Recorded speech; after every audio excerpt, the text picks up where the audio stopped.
Hello and welcome to the Legal and General Just Covered podcast, where we talk to advisors about their views and opinions in the intermediary space. My name's Wayne. And I'm Hazel, and today we've got Vanessa joining us, who is recently joined the board of the Consumer Duty Alliance, but is also a chartered financial planner who runs her own all-female firm. So we're extremely excited to hear Vanessa's views and opinions. Vanessa, before we started filming, we had a really great chat about happiness and what that means in retirement. And that ties in so nicely some of the research we've done recently. It's called the Happiness in Retirement Campaign. And what we found is about 27% of retirees find their finances quite unpredictable, quite difficult to track. Is that something that you see? And in your role as a financial kind of advisor, planner, how do you deal with that? I think it's really common, and I think that's why people reach out for financial planning or advice.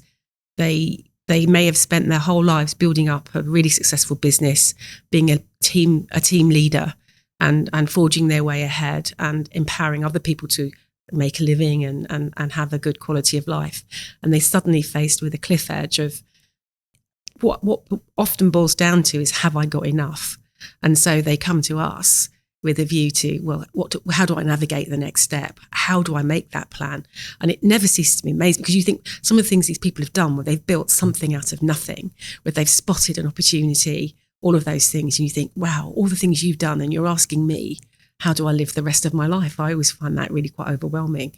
But it's because they've been focused on other things. And that's where our community really helps them, because it strips away the fear and helps them to enjoy their retirement. I really think if you allay people's fears, or even help them identify the gaps or the dangers, you then empower them to get on with the rest of their life and not actually worry about money. There's nothing worse than fretting about money. We all have to do it from time to time, whether it's because you're saving for your first property, or whether interest rates have gone up and you've got to rework your budget, or whether you're looking at retirement. How many holidays can I plan next year? There are little points where you might have to feel a little bit tense about money, but the crushing weight of money worries is something that I feel very passionate about. That's our job, to make sure that goes away. Absolutely, because there's a definite link, isn't there, between people's well-being, that emotional and mental well-being, and their financial well-being, isn't there? And I think that link's becoming more and more common to be addressed, and people are becoming more and more aware of it. What are your views on that? And do you see that within your clients? Yeah, I think you do. I mean, I think there are two stages, and I think it's different when you're working and when you're retired. And I think the structure of your life changes. So often when you're working, you're driven by family needs, and maybe particularly these days, often two sides of the family needs, where you might be caring for elderly relatives, and also you might have children or young people that you're helping on their stages of life. And then in retirement, it might well be that you've got concerns about health issues, or you're worried about, I mean, there barely goes past a day when you don't hear about issues about dementia and how that affects people. And I think I've been through that with in-laws and my own parents. So I really do understand it. And in fact, I've had clients help me through that journey, because when I was younger and they had parents in that circumstances, and they would tell stories about what problems they had or how they cope with them, I used them in my own life, and then have hopefully passed some of that on to other clients who've come through, and they started to face things that my own family learned, that we were able to help. It's a really dynamic flow. You know, financial planning constantly evolves. It's gone, I've been doing this for nearly 40 years. And when I started, it was all about the product. It was all about, well, this product solves this problem. And now it's not about that. It's about life. And it's how you navigate life's finances and how that changes. And so happiness is about feeling a sense of control and a sense of, what direction you're going in. And there may be sometimes areas of vulnerability or areas of uncertainty where you're not quite sure if you're on track. And we can help people sense check that, and then identify what they might need to do in order to navigate to the next stage. And then what people do is they live their life with that knowledge in the background, but not at the forefront. I think if all you think about all day long, whether you're working or you're retired, is money, then you're in trouble and you'll never be happy. And I think if you know at the back of your mind that you've got the things to to achieve the ambitions that are really important to you. And they're rarely high net worth things. They're often things about making sure your family are taken care of and making sure your grandchildren have the care they need and all those sorts of things. And that you're able perhaps to take part-time role so that you can help your family. Those are things that are really important to people. I think that's really interesting because we drew that out in our research as well, actually, is there hits a point where actually having more income doesn't actually make someone happier. Because as long as they've got enough income to feel stable, as you said, manage that family that the way they want to, manage the relationships the way they want to, go on those holidays that they want to. The minute there's things, anything over and above that, it's lovely to have. But actually, when we measured their fundamental happiness level, it actually, there was a point where it then didn't increase anymore. It was nice for them to have all these extras. But as you said, you're then maybe in the realms of constantly thinking about money, constantly thinking of that next thing, constantly thinking of, well, what can I be achieving next? What are my peers doing, etc. That comparison. That's really interesting, isn't it? Because as you say, if you're constantly thinking out money, no matter how much you've got, it's just not going to be healthy for you. And I've often thought that before we did that research, is there a point where the actual amount you've got doesn't really come into it? And that has been drawn out, which is absolutely... It can also be the opposite. It becomes a burden. Yeah. You know, if you're in a situation where you have sorted all of those things out, but you've still got this other pot of money, it sometimes becomes a worry, and people think, should I be doing something about it? Or, or then it becomes, sometimes people say, I feel really bad. You know, my parents didn't go on holiday. They didn't do the things that we wanted them to do. They wouldn't move to a nicer house or spend money on themselves, and they've left me all this money. And some people feel guilty about that. The human mind's an interesting thing, isn't it? Where you have that and they're thinking of what was done before, what wasn't done before, and how that influences what they do at that point. Yeah. And sometimes it's our role to turn that thinking around and say, well, actually, the reason your parents wanted to do that, it was important to them that they left you a legacy. So it's important for their memory that you use that legacy to do good with your own family and secure your family's future and to know about that. And if there's a bit left over, then there's other things in the world that you can do with it. And that you can help support other people. Yeah. And then they start to think about the positivity of that side of it and what they can do with it. Especially if they had been over in stipulating what they should do. No, and sometimes people haven't thought about it. I mean, we have gone through a generational change, a post-war generation that had been affected by, obviously worldwide significant events, and it changed the way they spent money. And we've gone through that stage, and we've gone through to it's particularly in our country where people are inheriting wealth, and 70% of wealth in this country will be held by women, and that's because they are survivors. They're surviving divorce and bereavement from the baby boomer generation, and they are faced with an awful lot of dilemmas about what they do with their children and their grandchildren. And so we're going to see more changes coming on board, and it's part of our role is to help them to navigate that. 100%. No, definitely. So I think you're completely right when we look at that, the changes that we've got. I mean, even if we look at the rates of change, in the last 24 months, if we look at how much financial services changed, let alone the last 40 years that you've been in the business, there's been a huge amount of change. And I think it's impacted how clients feel, isn't it? And ultimately leading back to that, what makes them happy? What is that fundamental thing that they need? How do you find, we talk a lot about like blended approaches and how we plan for retirement. What are your views on that, and how do you do that within your firm? It's absolutely essential. I mean, when we look at planning, we use something called the bucket approach. It's just really simple and everyone can understand it if they've never even been through a financial planning exercise. And what we do is we divide the money that you need into 3 buckets. And the first bucket is the things, we call them the things you can't avoid. The really boring, most people have got it on direct debit, council tax, all those kind of things. So we work out what that'll be. And that rarely goes away in retirement. Most of those things will stay with you. And then in the middle bucket, we have lifestyle. That might be that you play golf, or you go to the gym, or you're like me and you have the Formula 1 of hobbies, which is really expensive, which is which is fusing glass. And I know that I'm probably going to have to work until I'm 99 to pay for it. But, those are the things that are really important to you in your life that you want to be able to fund. If you speak to my husband, he'd put the golf in the first. Well, there you go. Well, we do have lots of discussions about that. And then the third bucket is kind of your aspirations. What do you want to, the things you want to do in the future yourselves, or things you want to do for your family. And then from there, you work backwards. So the first bucket, because you can't avoid it, you really need security about that income.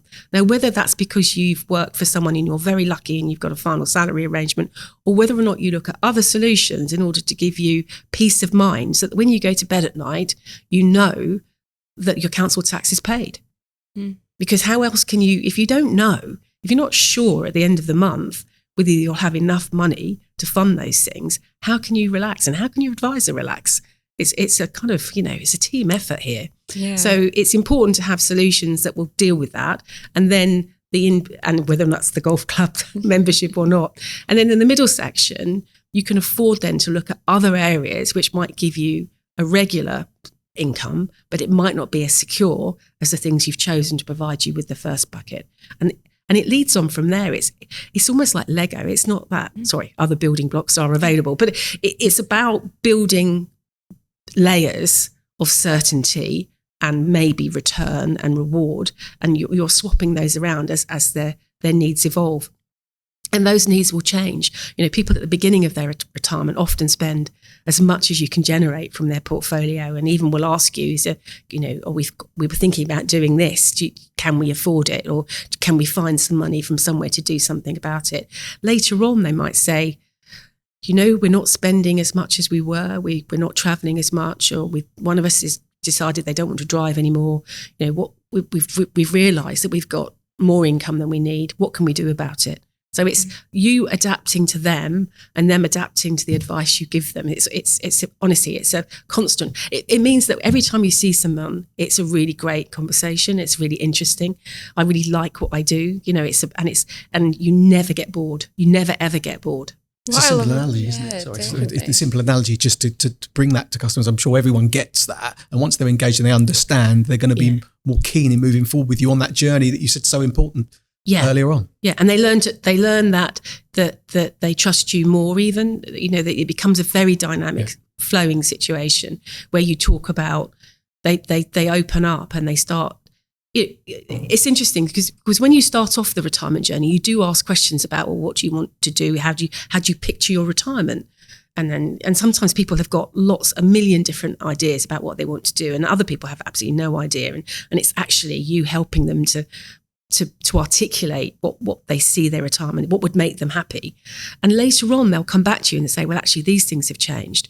What do you think I should do? And I find sometimes 75% of our conversation is nothing to do with finances. It's about the life things that are happening. And then at the end of it, we tie it up with the finances. That they've said, well, actually, unfortunately, one of our sons separated, and they're having to look at what they do on property and, all those kind of things. And you might go through some examples of things they might need to consider. And then right at the end, you might spend a bit of time, well, do you think we should do this, that, and the other in order to help those people negotiate those financial issues? But a lot of the conversation is about their life events, their life hopes. And that's what makes this such a great job. I agree. And I think it's what I love hearing you say is how much you learn from your clients. It's actually not just you passing information to your clients and educating them. It's how they've educated you along the way and how you've taken that in as well. When we look at those life events, it's just reminded me of something I saw recently, and it was on one of those Facebook groups. It was like Edinburgh Ladies Facebook page, and someone had put on it, I'm divorcing or I'm separating from my partner. Where do I start? Like, who do I speak to first? And it was incredible the number of people that said, speak to this avenue, that avenue, solicitor. Some of them even said, just go straight to your mortgage advisor, etc. And I was the only one that commented on it, saying, you need a financial advisor. That you really should, seek financial advice as one of your first port of calls, because as you said, there's a lot to navigate and think about. And if you just go straight to, let's make all these decisions, cut ties, sell property, you could actually be in a situation where you're then unhappy with what you're left with. And as you said, that kind of female-male advice gap becomes more apparent. And I just found it so intriguing that of about 35 comments, I was the only one that said, if you've got a financial advisor, they might be one of the first people you want to bring and speak to about this. We're one of the few holistic professions. Yeah. No, we don't take instruction. We provide. And that means that we draw on all of those areas. And sometimes we will say that that's stepping slightly out, that's going to a very specialist, maybe legal area, and you'll need some other specialised help on that. But what we don't do is just someone comes to you and says, I need to do X, and you say, okay, this is how you do it. The first thing we do is start asking other questions and build a picture, and then say, well, look, there's lots of options, and these are things you need to negotiate, but what do you really want from it?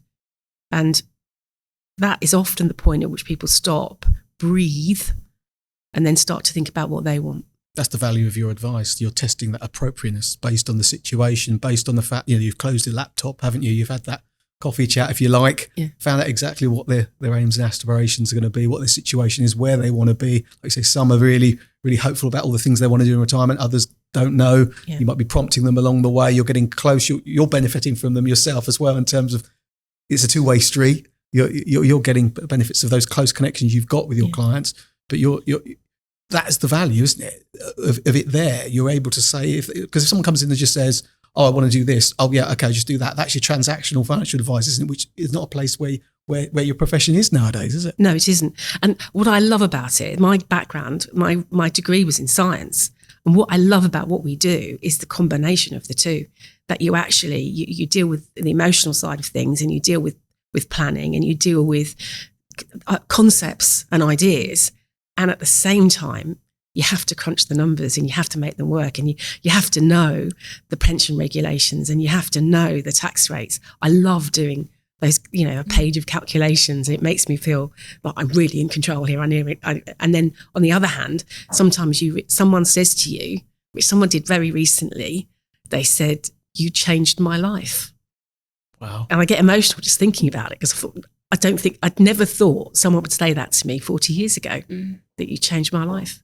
And I think the perception of society, what society have on financial advice is that's not their perception all the time either, is it? The amount of people getting financial advice, and we've touched upon this in other episodes, is actually quite a really small percentage, isn't it? They don't realise how life-changing good financial advice can be. How do you approach that in your firm, or how do you think that could be changed? I think it's really difficult. And that's one of the reasons, my motivation behind joining the Alliance is because as a small firm, we can only outreach to where we are. And obviously we do get, recommendations to other people and a little bit of notice because we're an all-female firm. But I see one of the roles of the Alliance is actually, I see the Alliance as the advance guard of our profession, where they're going out there and we're in a united way, we're pointing at what we do.